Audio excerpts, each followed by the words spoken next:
La guerre du Tigré en Éthiopie, qui dure depuis une trentaine d'années environ. Les revendications au Cameroun, qui durent depuis 4 à 5 ans. Les soulèvements populaires dans le sud Kivu, RDC.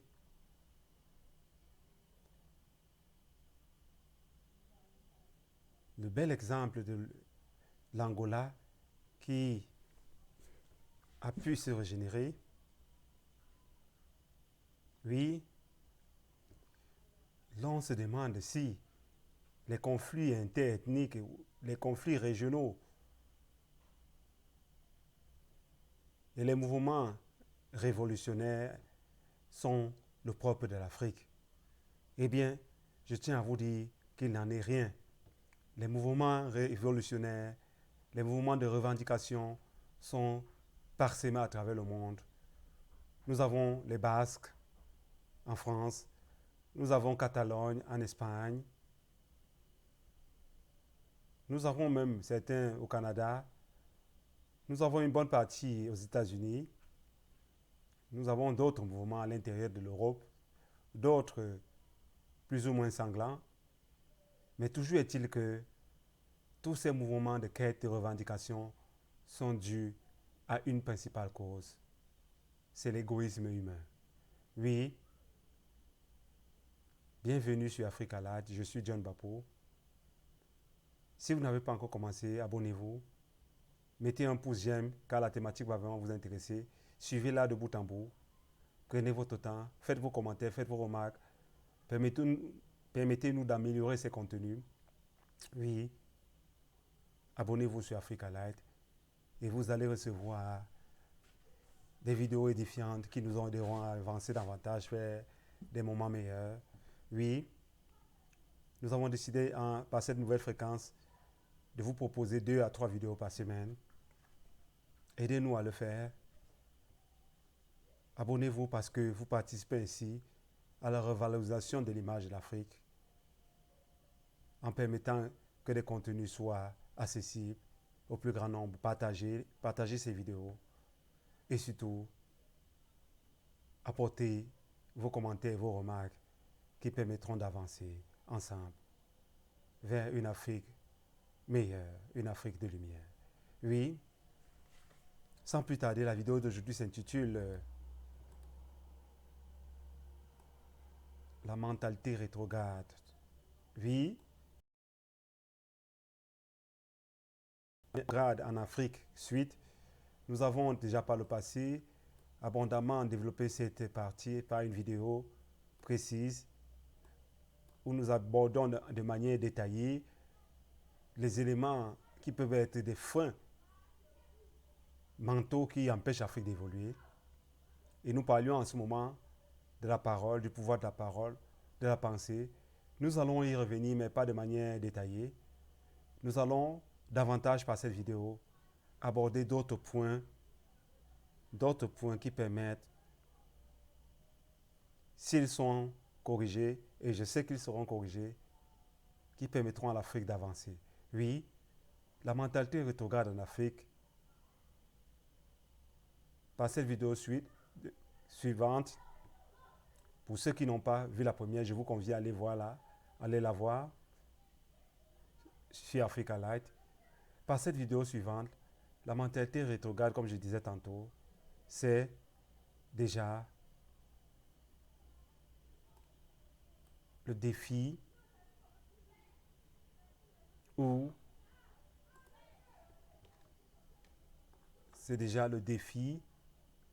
le repli identitaire. Oui, quand on parle de mentalité rétrograde en Afrique, l'on se pose la question de savoir si nous sommes face à un défi ou un simple repli identitaire.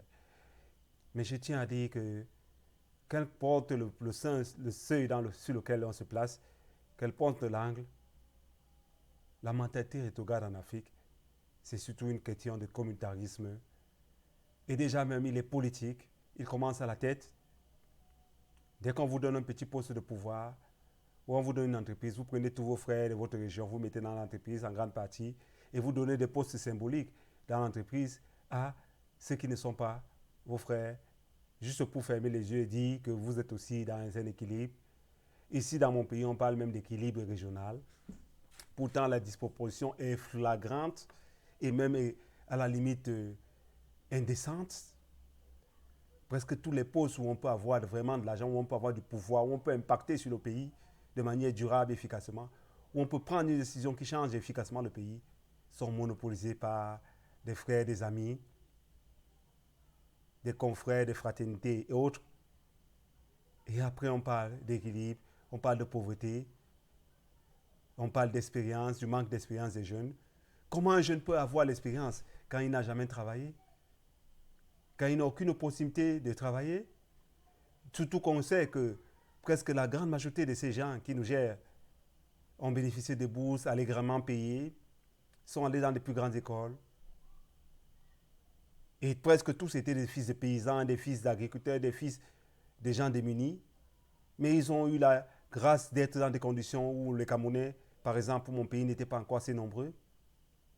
Et c'était le même cas dans beaucoup de pays africains. Les pays n'étaient pas encore assez nombreux et ils ont bénéficié de grands avantages.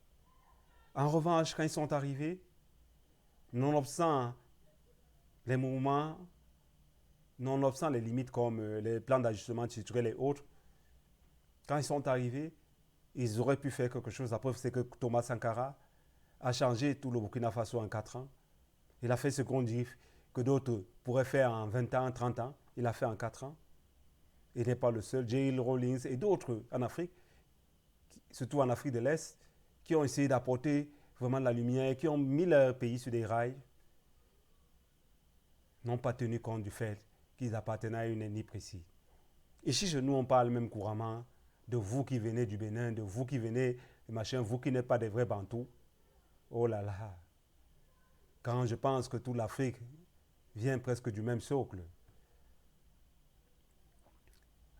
je laisse au soin aux anthropologues de revenir sur ces aspects géographiques et des mouvements migratoires. Oui, le défi est celui de revenir à une certaine dose d'objectivité. Je ne peux pas être nommé et je prends tous mes frères, la grande majorité, et je mets au poste stratégique de mon entreprise ou de mon pays.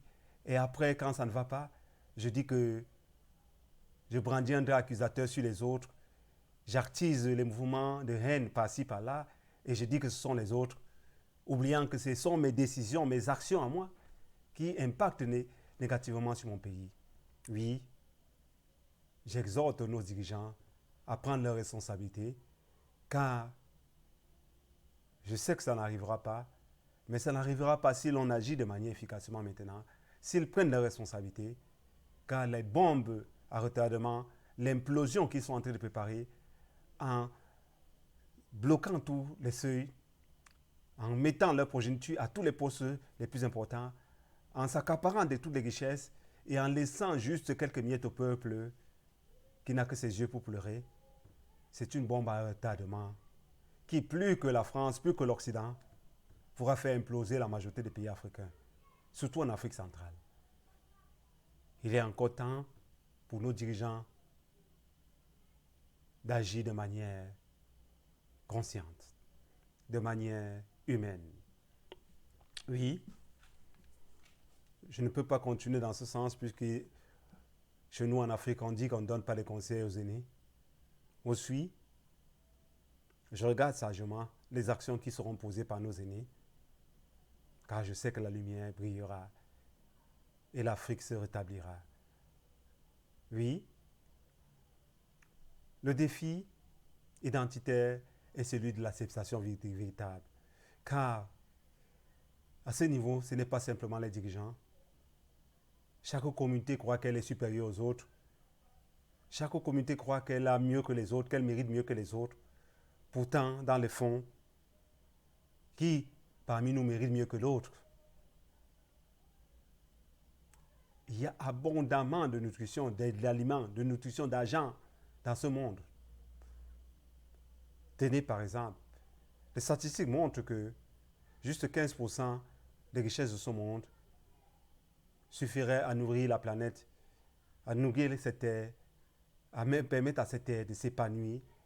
Je parle des richesses transformées, je ne parle pas de celles qui sont à transformer, celles qui sont entre les mains des grands rentiers, des grandes fortunes, suffirait à permettre à ce monde de s'épanouir pendant au moins 50 ans. Je dis 15%.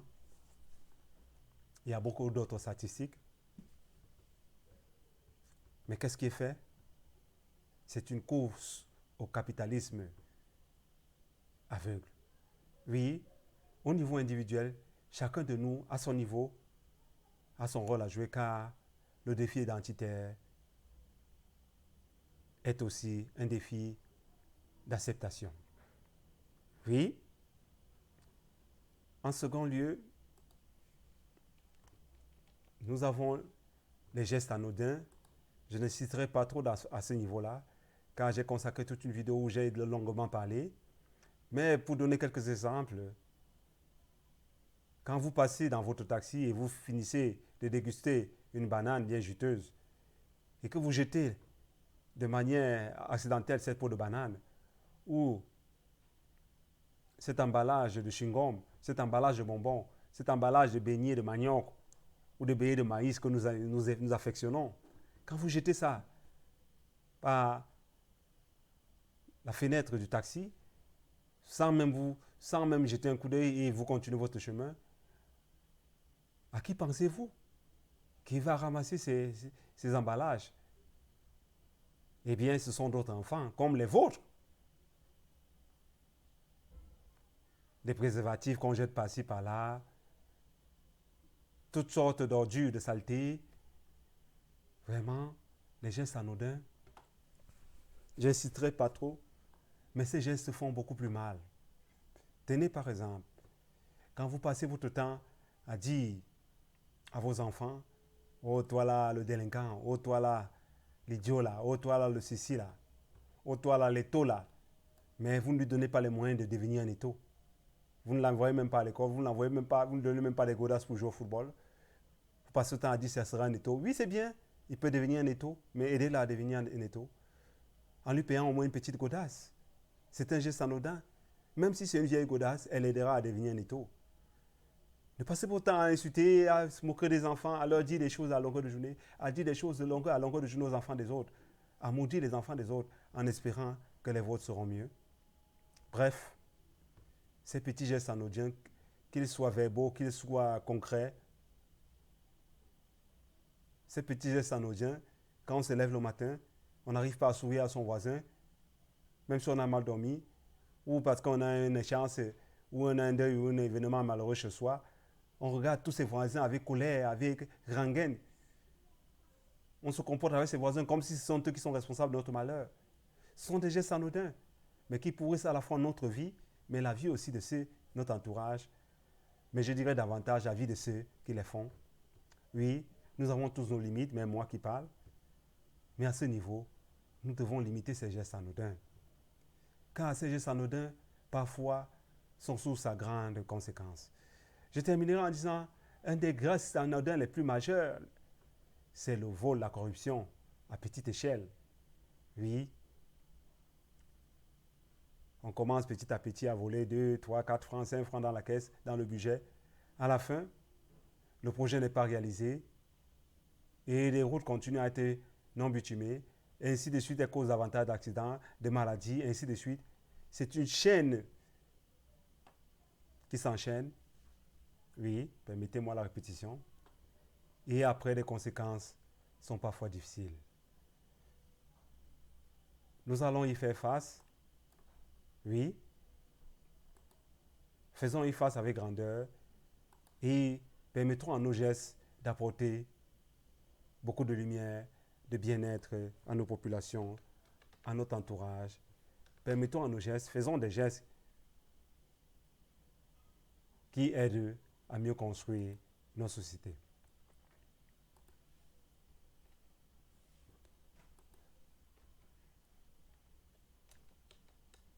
En troisième lieu, je parlerai du complexe de nos dirigeants.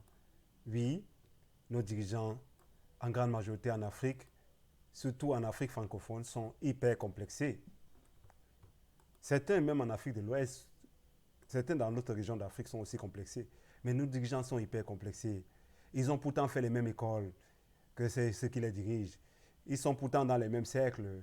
Ils sont pourtant parfois mieux armés sur le plan psychologique et même spirituel que ces dirigeants-là.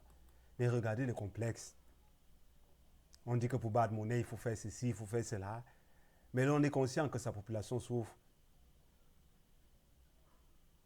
Dès qu'on veut faire des vacances, avec tous nos produits bio dans nos villages, notre environnement qui est encore bien purifié, surtout dans les villages, parce que les villes sont plus ou moins saines sur le plan environnemental ou assainies. Mais nos villages, il y a encore un minimum de vitalité, d'équilibre, de véritable lumière. Ils ne peuvent pas, avec tous les moyens, prendre un moment dans le village avec le garde et autres. La majorité, ils vont dans des grands hôtels, ils vont ailleurs, dans d'autres pays, et ils disent qu'ils vont encourager le tourisme. Comment vont-ils encourager le tourisme? Pourtant, selon on entend qu'un dirigeant a passé 2 ou 3 jours dans tel hôtel, dans tel hôtel, dans tel hôtel, il fait même 2, 3 jours dans chaque hôtel de sa région, des différentes régions de son pays. Si vous faites, vous, de grands dirigeants de nos pays africains, vous faites même un jour dans chaque hôtel, dans un hôtel choisi au pif, comme ça, dans les pays, à combien, comment le tourisme ne sera-t-il pas accéléré? Il sera boosté, le tourisme sera boosté dans ces hôtels et dans ces régions. Et ainsi, en vous filmant peut-être dans une plage, dans un bout de votre pays, vous attirez les touristes internes, etc., etc. Bref, le développement est d'abord mental. À nos dirigeants d'utiliser, à ce niveau, je parle précisément de nos dirigeants africains, à eux d'utiliser le savoir, le pouvoir qu'ils ont en eux, et savoir redonner cette dignité, cette fierté à l'Afrique. Oui, en outre, nous avons comme problème, comme souci majeur en Afrique, l'incivisme populaire. Oui, avant la paresse, nous avons l'incivisme populaire. Nous vivons dans un contexte où, comme je disais tantôt, malgré les bacs à ordures, l'on se permet de jeter des ordures à côté, petits comme grand-père et autres, sans la moindre insouciance. Vous voyez quelqu'un qui sort avec son grand costume dans une voiture, mais vous voyez les gestes d'incivisme qu'il pose. Les rigoles sont permanemment bouchées. C'est quand il pleut que les gens se permettent de verser, de déféquer, d'ouvrir leurs bidets et autres pour laisser cela passer dans le torrent. Excusez-moi la cruauté. Parfois, il le faut. Mais tous ces détritus et tout ce qui se verse là, vous pensez que ça passe comment? Déjà même que la politique d'aménagement,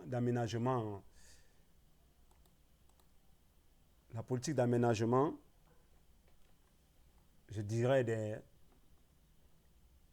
la politique d'aménagement urbain, malgré les textes qui sont souvent bien faits, peine à suivre à la trace ce côté réglementaire qui commande que quand on construit sa maison, l'on prévoit des rigoles et que la rigole débouche sur la rigole du voisin. Vu les différents manquements que je ne veux pas relever ici de nos pays, au moins au niveau individuel, est-ce que nous avons enseigné nos alentours? Comment nous nous comportons avec nos voisins? Quand nous versons notre poubelle pendant la pluie dans notre rigole, et pourtant nous savons que notre rigole débouche sur la véranda du voisin, en ce moment-là, à qui faisons-nous tort?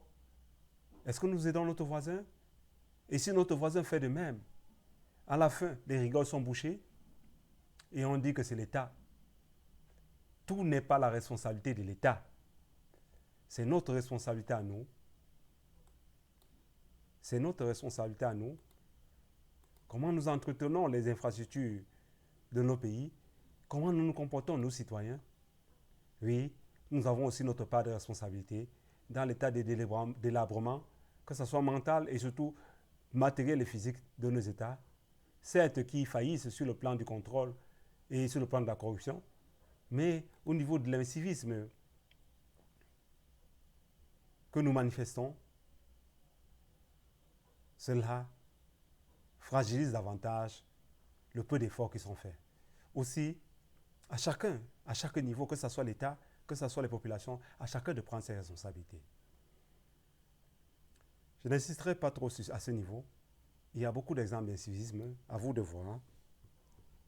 Mais je passerai au prochain point, qui est celui de la paresse. Oui, là on a tendance à dire que l'Occident nous a volé, l'Occident nous a fait ceci, l'Occident nous a fait cela. Oui, c'est bien beau. L'Occident a beaucoup fait des choses. L'Occident a même continué à nous piller pour certains pays, pas tous. Oui, c'est vrai que tout semble ligué contre l'Afrique, mais je le dis non, car notre dessein est encore entre nos mains. Mais qu'est-ce que nous faisons pour l'apprivoiser? C'est vrai que sur le plan politique, les géostratèges me diront que je vois les choses partiellement. Oui, je peux le concéder. Mais ce que je sais et ce que je vois, c'est qu'il y a un certain climat de paresse chez nous ici en Afrique. Oui, nous manifestons beaucoup de paresse sur certains plans. La perfection, nous la disons de bouche, mais sur le plan pratique, comment nous travaillons? Je prends un exemple, les routes qui sont faites par, je prends l'exemple de mon pays, les Camerounais, et les routes qui sont faites par les Chinois. Regardez vous-même la différence. Je prendrai un exemple plus concret, la route des sauces qui a nécessité du marché des sauces, qui a pris des centaines, qui a pris au moins presque 10 ans. Regardez la finition de cette route, regardez comment elle est faite. Regardez tous les fonds qui ont été engloutis dans cette route. On n'a qu'à voir la manière dont le béton a été utilisé là-bas. En tant que technicien, car je suis aussi technicien quelque part, même si c'est dans le domaine de l'électricité et du cinéma, en tant que technicien, je me pose des questions quand je regarde ces routes. J'ose pas imaginer les milliards qui ont été dépensés. Mais comparé là à la route qui descend du terminus Mimoman et autres, ou à d'autres routes faites par les Chinois, ici au Cameroun, avec des Camerounais, des techniciens camerounais, regardez les finitions, avec le même matériel, le même matériau. Ce n'est qu'un exemple. La paresse, la négligence. On ne cherche pas à bien faire. Combien de techniciens peuvent vous réparer un téléphone, un simple téléphone, qui est réparé, qui est même arrangé, construit par des enfants de 8 à 15 ans en Asie? Oui, on dira exploitation des mineurs. Oui, c'est une vérité. Mais s'il faut regarder du côté du génie, allez-vous me dire qu'un enfant africain a moins de génie que ses enfants? Quand on voit tous les postes faits par des jeunes de 15 à 18 ans en Afrique de l'Est, qui construisent des mini-barrages pour leur village et autres, à moins de 20 ans. Quand on voit tout le génie manifesté par beaucoup d'enfants, qui font des voitures en bambou, des infrastructures, des mini-complexes en bambou, quel génie! Bref, le génie est dans toutes les populations du monde, qu'elles soient africaines ou des autres continents. Toutes les populations ont du génie. Mais comment nous utilisons? Comment utilisons ce génie? C'est là la question. J'insiste en disant, il y a un certain esprit de paresse. Combien de dirigeants peuvent vous dire qu'ils lisent au moins un livre par mois? Combien? Combien de gros cadres peuvent lire un livre par mois? La majorité de la jeunesse dans les jeux de hasard, dans les bars. On se félicite d'être parmi les pays les plus mieux classés en termes de pays qui consomment le plus de boissons dans le monde. On se félicite de ce qui ne peut pas faire avancer le monde, qui ne peut pas nous faire avancer. Et quand on sait que plus de 70% des populations sont au chômage, et que au moins 50% de la population africaine est jeune, vraiment, il y a beaucoup à se poser. Il y a un esprit de paresse. Même chez ces jeunes qui sont au chômage, il y a un esprit de paresse. Beaucoup préfèrent jouer les jeux de hasard ou se concentrer dans la crypto-monnaie, qui n'est pas mauvaise en soi. Mais combien sont prêts à prendre leurs outils et aller démarcher? Ils brandissent des grands diplômes. C'est bien, les grands diplômes. Mais la diplômite n'a jamais aidé un pays. De manière concrète, combien il y a un certain esprit de paresse. Enfin, quand je regarde les, la mouvance et le manque d'idéalisme qu'il y a chez nous, ici en Afrique, dans certains pays, on se contente des idéaux futiles et vaniteux, des idéaux qui ne peuvent pas perdurer. Où avez-vous vu, excusez-moi, je n'ai rien contre le football, mais où avez-vous vu le football développer un pays de manière considérable? Même au Brésil, il n'y a aucun exemple. En revanche, ce qui est bien avec le football, c'est un moyen d'équilibrer, c'est un moyen de catalyser les énergies. Et ça, c'est un bon côté. C'est un moyen de valoriser l'image de marque d'un pays. Ça, je les accepte. Mais sur le plan un peu plus concret, un peu plus palpable, j'attends qu'on me montre un seul exemple où le football a développé un pays. Un seul exemple au monde, j'attends de le voir. Car quand on parle de développement, on ne parle pas seulement de la plus-value apportée, on parle aussi des statistiques.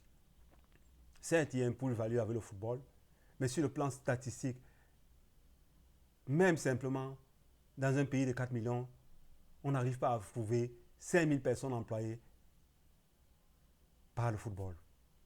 Et pourtant, nous sommes dans un pays de 4 millions. J'ai dit 5 000 personnes employées par le football. Et en ce moment-là, qu'est-ce qu'on va dire? Que le football ne sert à rien? Non, il sert beaucoup.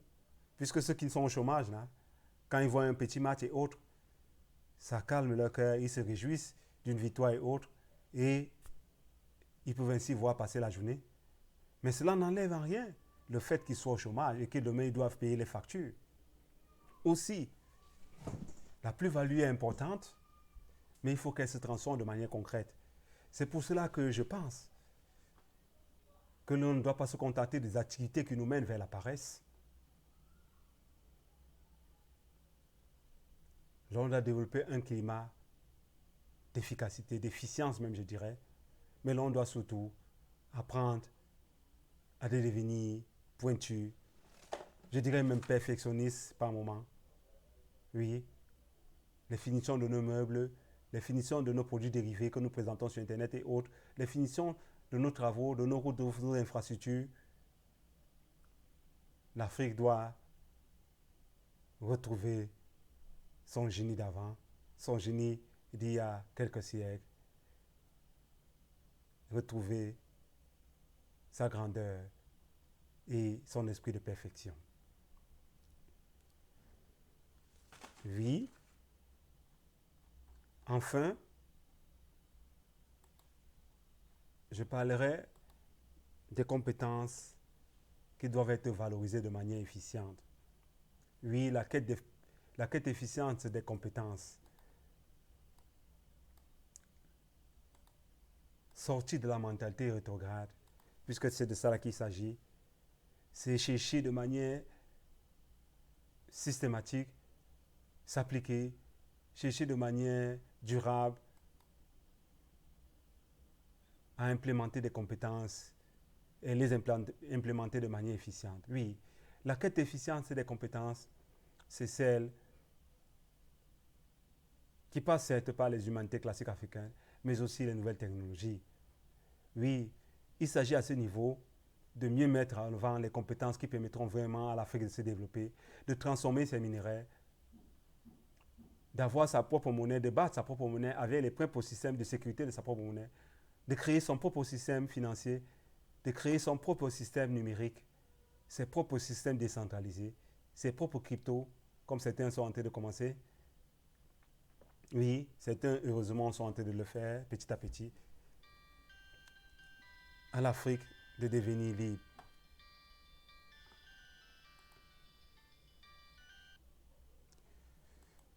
Oui, excusez-moi du dérangement.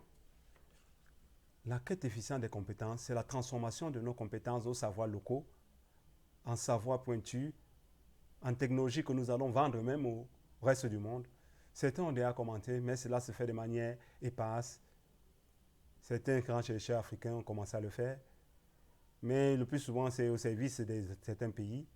Et quand ils le font même de manière individuelle, parfois il manque de moyens d'accompagnement. À nous de nous mobiliser pour sortir de cette mentalité rétrograde. à nos industriels de financer ces projets, ces jeunes compétences, les encadrer, mettre des fonds d'investissement pour ces projets, les suivre et non chercher à accaparer tous les fruits des efforts de ces jeunes. Même si vous investissez dans des jeunes, vous ne pouvez pas prendre tous les pourcentages parce que vous avez investi. Ce qui amènera à saboter ces jeunes, à saboter à la longue ces projets. Et finalement, vous tous allez perdre. Ça revient à cette idée d'égoïsme que je disais tantôt dans une autre vidéo. Oui, il faut aller vers un savoir pointu, un savoir de qualité, un savoir et des compétences de lumière qui permettront à l'Afrique de véritablement se développer et surtout de passer à un autre seuil d'excellence. Merci.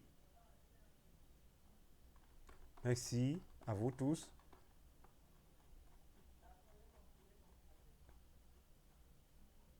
Que ce soit par cette efficience technologique, spirituelle, que ce soit en dépassant la paresse, que ce soit en revenant à des comportements plus civiques, que ce soit par une véritable responsabilisation de nos cadres dirigeants, que ce soit par une attitude plus utile, plus réfléchie, une attitude plus conséquente. Oui, que ce soit surtout en sortant de ce climat nauséabond de repli systématique et de repli identitaire systématique, car ce n'est pas la voie du salut. L'Afrique arrivera à sortir de cette mentalité rétrograde et avancer vers la lumière. Et elle se développe, elle se développera. L'Afrique illuminera le monde.